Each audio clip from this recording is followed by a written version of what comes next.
Hello students, my self Saloni Jain and मेरे channel में आपको सभी तरह की वीडियोस मिलेंगे जिसके अंदर accountancy, business studies and economics से रिलेटेड जो भी रिवीजन वीडियोस होंगे, जो भी लेक्चर्स होंगे, कुछ जो भी ट्रिक्स एब्रीविएशंस जो होते हैं, कैसे उसको लर्न करना है, वो सब आपको यहाँ पे मिलेंगे।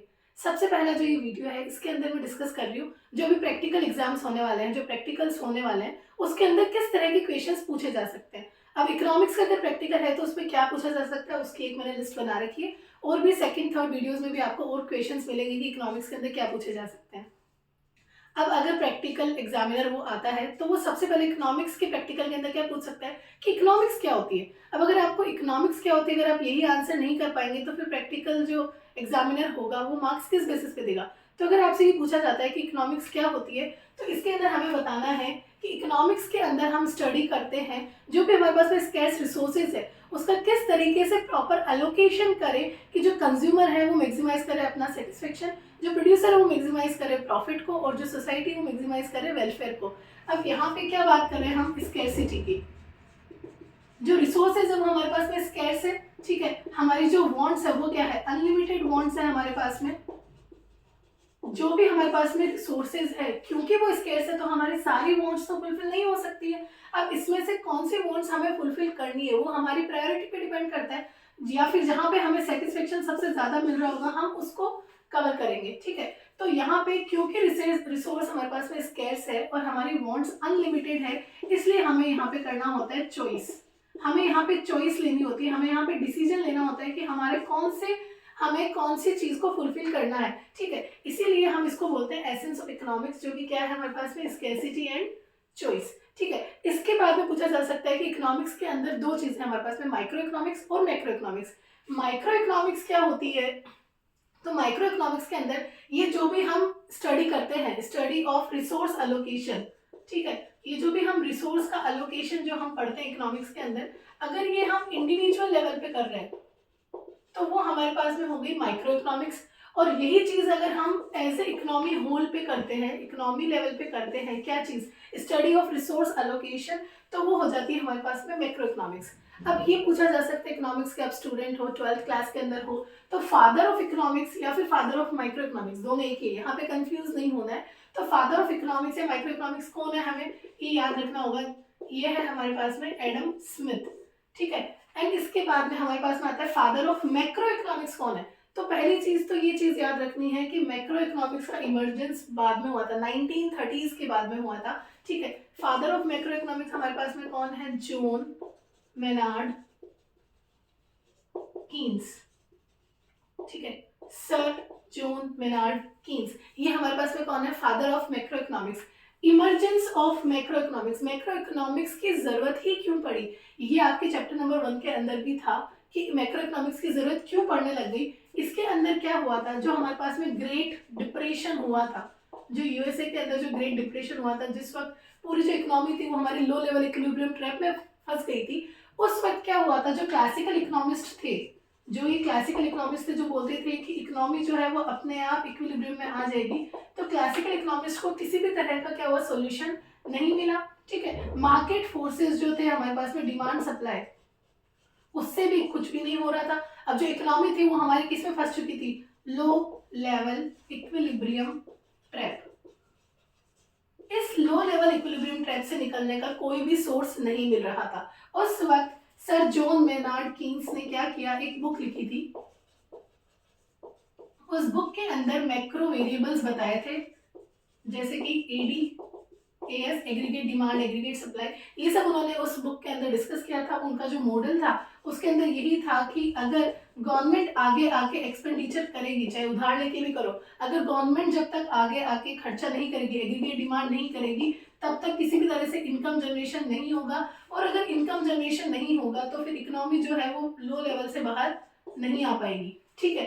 तो यहाँ इसी वजह से क्या हो गया, इनको बोला जाता है फादर ऑफ मैक्रो इकोनॉमिक्स, किनको, जॉन मेनार्ड कीन्स को, क्योंकि उन्होंने एक बुक लिखी थी जिसका नाम था theory of income and employment, theory of income and employment, ये इन्होंने एक बुक लिखी थी 1935 के अंदर। इस बुक के अंदर इन्होंने मेंशन किया था कि किस तरीके से इकोनॉमी को हम लो लेवल इक्विलिब्रियम ट्रैप से बाहर निकाल सकते हैं, इसीलिए इनको हम बोलते हैं फादर ऑफ मैक्रो इकोनॉमिक्स। ये आपसे पूछा जा सकता है। स्टोरी इतनी डीप में नहीं है लेकिन फिर भी आइडिया होना चाहिए कि ग्रेट डिप्रेशन जो हुआ था यूएसए के अंदर, उस वजह से मैक्रो इकोनॉमिक्स का क्या हुआ, एमरजेंस हुआ। अब देखो कुछ बेसिक क्वेश्चन पूछे जाते हैं सिर्फ आपका कॉन्फिडेंस लेवल चेक करने के लिए या फिर आपको मे बी एग्जामिन करने के लिए।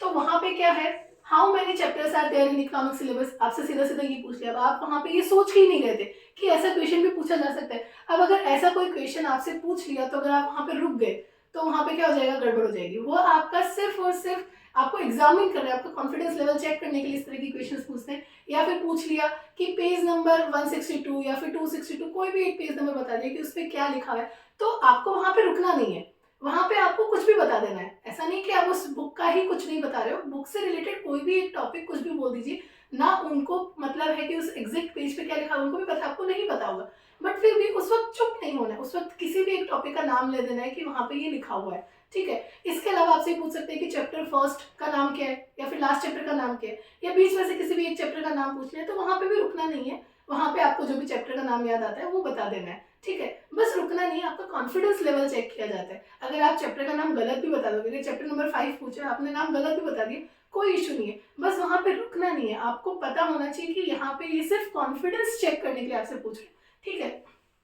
अब इसके अलावा अगर कहीं पे रेफरेंस बुक्स यूज होती है तो एग्जामिनर या जो प्रैक्टिकल वाला आता है उसको पता होता है कि यहाँ पे कौन सी रेफरेंस बुक्स से पढ़ाया जाता है। तो हो सकता है वो ऑथर का नाम पूछ ले कि आप कौन सी ऑथर, जो भी आप पढ़ते हो वो कौन से ऑथर से पढ़ते हो, क्या नाम है उनका, वो नाम पूछा जा सकता है। तो आपको वो नाम भी पता होना चाहिए, ठीक है। अब इसके अलावा जो बेसिक क्वेश्चंस और इकोनॉमिक्स के अंदर पूछे जा सकते हैं वो है व्हाट इज फिस्कल ईयर।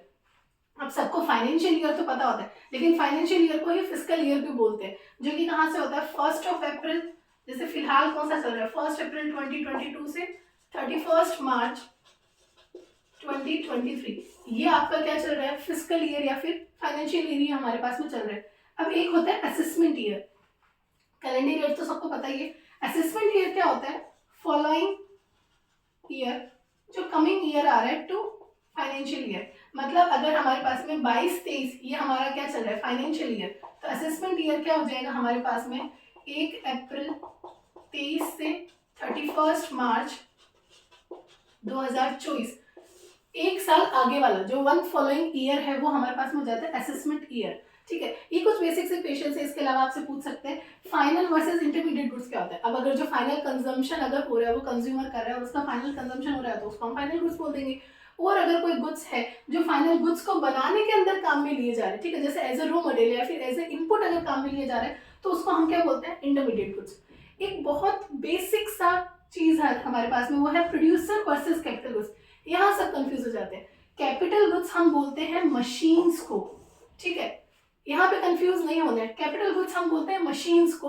अब हमारे पास में जो प्रोड्यूसर गुड्स है, प्रोड्यूसर गुड्स क्या होता है, जो भी प्रोडक्शन के अंदर काम में आता है, इसके अंदर मशीन्स भी आएगी और इसके अंदर रॉ मटेरियल भी आएगा। यहाँ कंफ्यूज नहीं होना है। प्रोड्यूसर गुड्स का मतलब हो गया जो प्रोडक्शन में काम हो रहा है और प्रोडक्शन के अंदर मशीन्स भी चाहिए तो रॉ मटेरियल भी चाहिए। इसका मतलब क्या हो गया, सभी कैपिटल गुड्स प्रोड्यूसर गुड्स तो होते हैं लेकिन सारे प्रोड्यूसर गुड्स कैपिटल गुड्स नहीं होंगे क्योंकि प्रोड्यूसर गुड्स के अंदर रॉ मटेरियल भी आ जाएगा। यहाँ कंफ्यूज नहीं होना है। इसके अलावा फुल फॉर्म ऑफ जीडीपी, अब वहां पे तुमने पूरा 12th का सिलेबस पढ़ लिया लेकिन अगर जीडीपी की फुल फॉर्म नहीं बता पाओगे तो गड़बड़ हो जाएगी। ग्रॉस डोमेस्टिक प्रोडक्ट, ये आता कैसे, क्वांटिटी इनटू प्राइस से, सीधा सीधा। जब तक आपको रियल या फिर नॉमिनल नहीं बोल रहे हैं वो, तो तब तक सीधा सीधा आपको बताना है क्वांटिटी इनटू प्राइस। उससे हम क्या निकाल लेते हैं, जीडीपी निकाल लेते हैं। एनआईडीआई, इनका अगर वो एग्रीगेट्स का नाम पूछते हैं तो हम नेशनल इनकम हम किसको बोलते हैं, एनएनपीएफसी को। डोमेस्टिक इनकम हम किसको बोलते हैं, एनडीपीएफसी को। ये क्या होता है, net national product at factor cost, net domestic product at factor cost. ये हमारे पास में क्या हो गया है, national income and domestic income. यह पूछा जा सकता है सीधा सीधा कि नेशनल इनकम डोमेस्टिक इनकम क्या होती है। यहाँ पे सब बहुत ज्यादा कंफ्यूज हो जाते हैं, ठीक है। नेशनल इनकम और डोमेस्टिक इनकम क्या होती है, बहुत सिंपल सा एकदम, अगर आप इसको हिंदी में भी लर्न करोगे तो इजीली लर्न हो जाएगा। होता क्या है, नेशनल इनकम का मतलब होता है नॉर्मल रेसिडेंस ने, यहाँ पे वर्ड आना चाहिए नॉर्मल रेसिडेंस, नॉर्मल रेसिडेंस ने जो भी फैक्टर इनकम अर्न की है वो सारी यहाँ आ जाएगी। नेशनल इनकम के अंदर क्या आ जाएगा, जो नॉर्मल रेसिडेंस है उन्होंने जो भी फैक्टर इनकम अर्न की है वो यहाँ आ जाएगी। चाहे उन्होंने इंडिया में अर्न किया हो या फिर उन्होंने आउटसाइड इंडिया उसको क्या किया हो, अर्न किया हो, कहीं पे भी अर्न किया हो, चाहे यहाँ किया हो चाहे बाहर किया हो, वो सारा नेशनल इनकम में आ जाएगा। एक होता है डोमेस्टिक इनकम। अब डोमेस्टिक इनकम क्या होता है, यहाँ पे वर्ड आता है डोमेस्टिक टेरिटरी। डोमेस्टिक टेरिटरी में कमाया गया हो, चाहे यहाँ के लोगों ने कमाया हो या फिर बाहर के लोगों ने कमाया हो, मतलब चाहे यहाँ के रेसिडेंट्स ने कमाया हो या फिर नॉन रेसिडेंट्स ने कमाया हो, उससे कोई फर्क नहीं पड़ता है कि कोई फिरंगी आके भी अगर यहाँ पे कमा रहा है, पर अगर वो डोमेस्टिक टेरिटरी में कमा रहा है तो वो हमारी डोमेस्टिक इनकम हो जाएगी, लेकिन वो हमारी नेशनल इनकम नहीं होगी। और अगर हम बाहर जाके कमा के आ रहे हैं तो वो हमारी नेशनल इनकम में आ जाएगा, क्योंकि हम कमा रहे हैं, नॉर्मल रेसिडेंट्स हैं हम यहाँ के, और अगर हम कमा रहे हैं, हम चाहे इंडिया में कमाओ चाहे आउटसाइड इंडिया कमाओ, वो हमारी नेशनल इनकम हो जाएगी। यहाँ कंफ्यूज नहीं होना है। मैं फिर से रिपीट करती हूँ, नेशनल इनकम क्या होता है, नॉर्मल रेसिडेंट्स जो है वो फैक्टर इनकम अर्न कर रहे हैं, चाहे यहाँ कमाओ या बाहर कमाओ, उससे कोई फर्क नहीं पड़ता है, वो हमारी नेशनल इनकम में काउंट हो जाएगा। और डोमेस्टिक इनकम क्या होती है, डोमेस्टिक टेरिटरी में कमाया। और डोमेस्टिक टेरिटरी क्या होता है, एक बहुत बड़ा टॉपिक है। डोमेस्टिक टेरिटरी में कमाया हो, चाहे यहाँ के लोगों ने कमाया हो या बाहर के लोगों ने, उससे कोई फर्क नहीं पड़ेगा। अगर हमारी डोमेस्टिक टेरिटरी में कमाई हुई है तो वो हमारी डोमेस्टिक इनकम का पार्ट हो जाएगा। इसका मीनिंग आपको आना चाहिए। इसके बाद में किसी भी एग्रीगेट्स का वो फुल फॉर्म पूछ सकते हैं, जैसे एनडीपीएफसी क्या होता है, ठीक है, ये सब, या फिर एनएनपीएफसी या फिर एनएनपीएमपी, जो भी है, इनकी किसी की भी फुल फॉर्म पूछ सकते हैं, या फिर इनका कन्वर्जन पूछा जा सकता है कि फैक्टर कॉस्ट से मार्केट प्राइस के अंदर कैसे कन्वर्जन होता है, क्या होता है, ये सारी चीजें यहाँ पे पूछी जा सकती है। प्लस यहाँ पे एक चीज पूछी जा सकती है, नेशनल इनकम के अंदर हमारे पास में जो 3 मेथड्स है, इन तीनों मेथड्स में से क्या निकल के आता है। मतलब अगर हमने फर्स्ट मेथड हमारा लिया प्रोडक्ट मेथड, तो प्रोडक्ट मेथड के अंदर क्या आता है हमारे पास में निकल के, तो वो हमारे पास में आता है जीडीपी एमपी, ये पूछा जा सकता है सीधा सीधा। या फिर अगर हमारे पास में सेकंड चीज आया इनकम मेथड, तो इनकम मेथड के अंदर क्या निकल के आता है, या फिर एक्सपेंडिचर मेथड, तो एक्सपेंडिचर मेथड के अंदर भी जीडीपी एमपी ही निकल के आता है, ठीक है। और प्रोडक्ट मेथड के अंदर भी जीडीपी एमपी आता है। अब इनकम मेथड के अंदर क्या आता है, ये वहां पे पूछा जा सकता है। तो इनकम मेथड के अंदर, क्योंकि हमारे पास में नेट चल रहा होता है उस वक्त, तो यहाँ पे निकल के आता है एनडीपीएफसी, ये यहाँ पे हमारे पास में इनकम मेथड से निकल के आता है, ठीक है। इनका कन्वर्जन एनएनपीएफसी तक वो आप इजीली कर सकते हैं। इसके अलावा आपसे पूछा जा सकता है real versus nominal GDP. Real versus nominal GDP क्या होता है, तो रियल जीडीपी होता है हमारे पास में quantity into base year price, और नॉमिनल जीडीपी हमारे पास में होता है quantity into current year prices. अब इसके अंदर जो मनी इल्यूजन होता है वो होता है नॉमिनल जीडीपी से। एक्चुअल में कितना ग्रोथ हुआ है या नहीं हुआ है वो हमें किससे पता चलता है, रियल से। तो एक्चुअल ग्रोथ हमें पता किससे चलता है, रियल जीडीपी से, ठीक है। अब एक चीज और आती है कि अगर रियल जीडीपी भी ग्रो कर रही है तो क्या इकोनॉमी हमारी ग्रो कर रही है, इकोनॉमी के अंदर हमारे पास में ग्रोथ हो रहा है या नहीं हो रहा है, तो ये नहीं पता चल सकता है, क्योंकि रियल जीडीपी के अंदर बहुत सारी चीजें नेग्लेक्ट हो जाती है।